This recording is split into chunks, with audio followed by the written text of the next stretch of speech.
Hi friends, హెచ్విఎల్ ఛానల్కి. So ఈరోజు మనం తెలుసుకోబోయేది పార్ట్ 11 అనమాట. పార్ట్ 11 అంటే మనం టాటా ఏఐజీ మెడికేర్ సెలెక్ట్లోని ఎలైట్ అనే ప్రోడక్ట్ అనమాట. సో ఎలైట్ అనే ప్రోడక్ట్కి ఏంటంటే పార్ట్ 11లో మనం వచ్చాము. సో పార్ట్ 9లో మనం తెలుసుకోబోయేది ఏంటంటే రూమ్ కేటగిరీ. అసలు ఈ రూమ్ కేటగిరీ అనేది ఏటి, అసలు ఈ రూమ్ కేటగిరీలో ఉన్న స్పెషల్ ఏంటి, ఈ రూమ్ కేటగిరీలో ఉన్న అడ్వాంటేజ్ ఒకసారి మనం తెలుసుకుందాం. సో ఇక్కడ ఏంటంటే మనకి టాటా ఏజ్ మెడికేర్ సెలెక్ట్ ఎలైట్లోకి వచ్చేసరికి రూమ్ కేటగిరీ అనేది ఇన్బిల్ట్గా ఉంటుంది. అది కూడా ఎనీ రూమ్ కేటగిరీ తీసుకోవచ్చు అనమాట. సో మీరు ఎటువంటి రూమ్లో అయినా సరే తీసుకోవచ్చు. ఇంకా లో కేటగిరీ రూమ్లో ఉంటే షేరింగ్ కింద అమౌంట్ కూడా క్యాష్ బ్యాక్ ఇస్తారనమాట. సో అది ఎలాగా ఏంటి అనేది మనం చూసుకుందాం.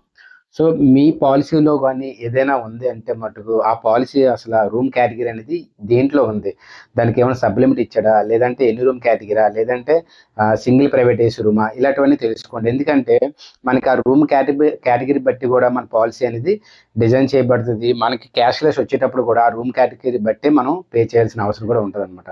సో అది ఎలాగనేది ఒకసారి ఇక్కడ మనం తెలుసుకుందాం.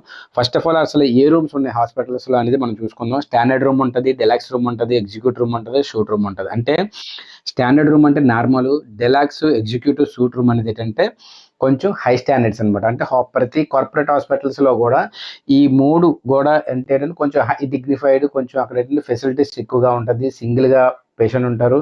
సో అక్కడ ఎవరైనా రిలేటివ్స్ ఎవరు వచ్చినా కూడా వాళ్ళకి హ్యాపీగా ఉంటుంది. ఏసీ ప్లస్ టీవీ అనేది ఉంటుంది అనమాట. సో డెలాక్స్, ఎగ్జిక్యూటివ్, షూట్ రూమ్ అనేది కంఫర్ట్ అనమాట. సో ఎవరైతే వాళ్ళు సర్జరీ కానీ ఏదైనా ట్రీట్మెంట్ తీసుకున్నప్పుడు ఏంటంటే వాళ్ళకి ఇచ్చే రూమ్ అనేది ఏంటంటే కొంచెం కంఫర్ట్గా ఉంటుంది అనమాట. సో అది ఎలా దొరుకుతుందంటే ఎనీ రూమ్ కేటగిరీ తీసుకోవడం వల్ల మాత్రమే వస్తుంది. నెక్స్ట్ వన్ ఏంటంటే shared room. So for example మనం ఎనీ రూమ్ కేటగిరీ మనకు ఉందో ఆప్షన్, కానీ మనం ఏం చేస్తాం, షేర్డ్ రూమ్లో ట్రీట్మెంట్ తీసుకున్నాం. సో మనం ఎన్ని రోజులు ఉంటే అన్ని రోజులు పర్ డే చెప్పిన 1200 అనేది మనకి ఇవ్వడం జరుగుతుంది అనమాట. మనం ఎప్పుడైతే క్యాష్లెస్ ట్రీట్మెంట్ తీసుకుంటామో ఆటోమేటిక్గా ఈ అమౌంట్ కూడా మనకి యాడ్ అవుతూ వస్తుంది అనమాట.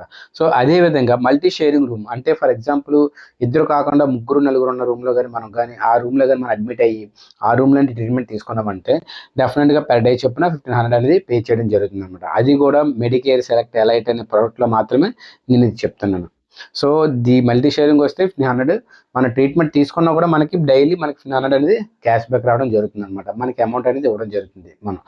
సో ఇక్కడికి వచ్చేసరికి ఏంటంటే రూమ్ కేటగిరీ అనేది నేను ఎందుకు పర్టికులర్గా చెప్పానంటే కొన్ని రూమ్ కేటగిరీ అనేది ఓన్లీ సింగిల్ ప్రైవేట్ రూమ్ అని ఉంటుంది, లేదంటే రూమ్ కేటగిరీ నేను 10,000 మాత్రమే ఇస్తానని చెప్తారు. సో మనం 10,000 మన పాలసీలో 10,000 ఉంటుంది, కానీ 10,000 రూమ్ కేటగిరీ 10,000 కన్నా ఎక్స్పెక్ట్ చేయకూడదు, 10,000 కన్నా ఎక్కువగా మనం ఇది అవుతాం. సో మనం ఎప్పుడైనా అడ్మిట్ అయ్యేటప్పుడు ఏంటంటే వాళ్ళు కంపల్సరీ కడతారు, మీరు ఏ రూమ్ కావాలి ఏంటంటే సింగిల్ ప్రైవేట్ ఏసీ రూమా, లేకపోతే డెలక్స్ రూమా, సూట్ రూమా, లేదా నార్మల్ రూమ్ అని అడుగుతారు. మనం ఏం చేస్తామంటే ఏది కంఫర్ట్గా ఉంటే అది తీసుకుంటాం. ఏదంటే మన పేషెంట్ మనకు ఆల్రెడీ హెల్త్ ఇన్సూరెన్స్ ఉంది కదా, అది క్లెయిమ్ అయిపోతుంది కదా ఉద్దేశంతో ఏంటంటే మన రూమ్ కాదు. బట్ ఇక్కడికి వచ్చేసరికి మీకు నార్మల్ బెడ్ చార్జెస్ నార్మల్ దాంట్లో తీసుకుంటే మీ లిమిట్ మీద సరిపోతుంది. బట్ మీరు దానికి హై సైజ్లో తీసుకోవడం వల్ల మహా అయితే పర్ డేకి ఎంత ఒక 20,000 రూమ్ కేటగిరీ ఉంటాయి, లేదంటే 15,000 ఉంటాయి. అదేంటి డెలక్స్, సూట్ రూమ్ అని ఉంటాయి. బట్ వాటిల్లో మీరు 50% ఎక్స్ట్రాగా పే చేస్తున్నారు. అంటే మనకి 10,000తో ఉన్న లిమిట్ దాన్ని ఏం చేస్తున్నాం, 20,000 పర్ డే ఉన్న రూమ్ కేటగిరీ తీసుకుంటాం. దానివల్ల మనం ఏంటనుకుంటాం, జస్ట్ మనం 10,000 కదా ఎక్స్ట్రా, మహా అయితే 3 రోజులు 30,000 మనం దానికే పే చేసుకున్నాం మనం అనుకుంటాం ట్రీట్మెంట్ పరంగా. కానీ ఇక్కడికి వచ్చేసరికి మీకు ఏంటవుతుందంటే అది ఎప్పుడైతే కేస్ షీట్లో మెన్షన్ చేస్తారో ఆటోమేటిక్గా మీకు ఏంటవుతుందంటే మనం తీసుకున్న ఓవరాల్ క్యాష్లెస్ అమౌంట్ ఎంతైతే ఉందో 5 lakhs ఉంటే మీరు డెఫినెట్గా కంపెనీ కూడా పే చేసేది మాత్రం 2.5 lakhs, అంటే 2,50,000 మాత్రమే మీకు క్యాష్లెస్ క్లెయిమ్ ఇస్తారు. రిమైనింగ్ అమౌంట్ మీరు కట్టుకోవాలన్నమాట.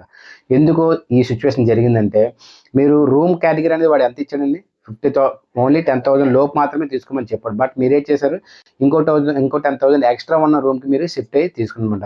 అంటే మీరు షిఫ్ట్ అయింది ఒక రూమ్ కేటగిరీ కాదండి, రిమైనింగ్ ఏదైతే హాస్పిటల్ బిల్స్ అన్నీ వస్తాయో వాటిలో కూడా 50% అనేది మనం పే చేయాల్సి వస్తుంది అనమాట.